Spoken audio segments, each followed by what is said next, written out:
Mga opisyal ng gobyerno na sangkot sa ghost projects ng flood control kaya umunong pangalanan ng potential whistleblower ayon yan kay Secretary of Justice Remulla.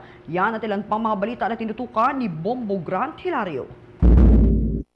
Inihayag ng kasalukuyang kalihim ng Department of Justice na si Secretary Jesus Crispin Remulla na kaya umunong pangalanan ng potensyal na whistleblower ang mga opisyal ng gobyerno sangkot sa issue ng flood control projects. Ayon sa Natural Justice Secretary, nagbigay-anya raw ito ng ideya hinggil sa mga kontratista at maging sa ilang taga-Department of Public Works and Highways kung papaano ang kalakaran sa kontrobersyal na mga proyekto. Kanya pang sinabi na ang nakausap niyang ito ay mayroong nalalaman maging sa irregularidad ng mga kontrata sa ghost projects, partikular sa bahagi ng Central Luzon. Ngunit anyaya, wala pang kasiguraduhan kung itutuloy nito ang paglantad bilang testigo o whistleblower laban sa mga tiwaling opisyal na sangkot. Ang tingin ko kaya eh.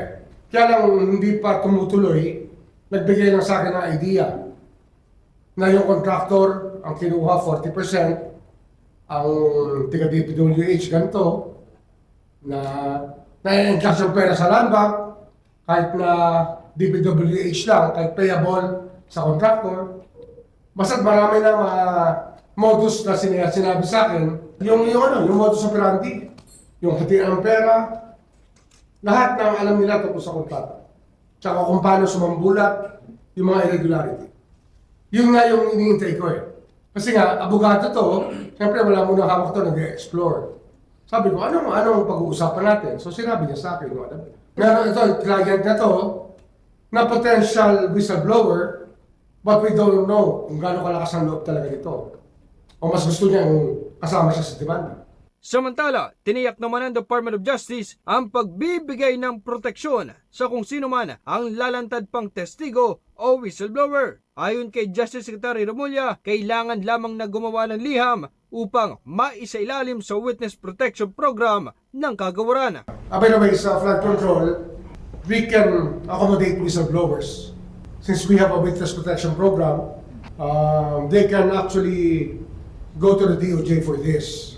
Well, a letter first, that they signifying their intention to help the government in its fight against corruption, and that they were willing to divulge information, and that they just want the assurance of government that they will be protected. Ngunit dagdag pa ng naturang kalihim, kinakailangan pa munang masampahan ng kaso ang whistleblower para maisama sa Witness Protection Program. Anyaya, sa unay, sasampahan ito ng kaso at kalaunay, madi-discharge din upang maisapormal ang pagiging isang ganap na testigo. Well, we will discharge them as state witnesses.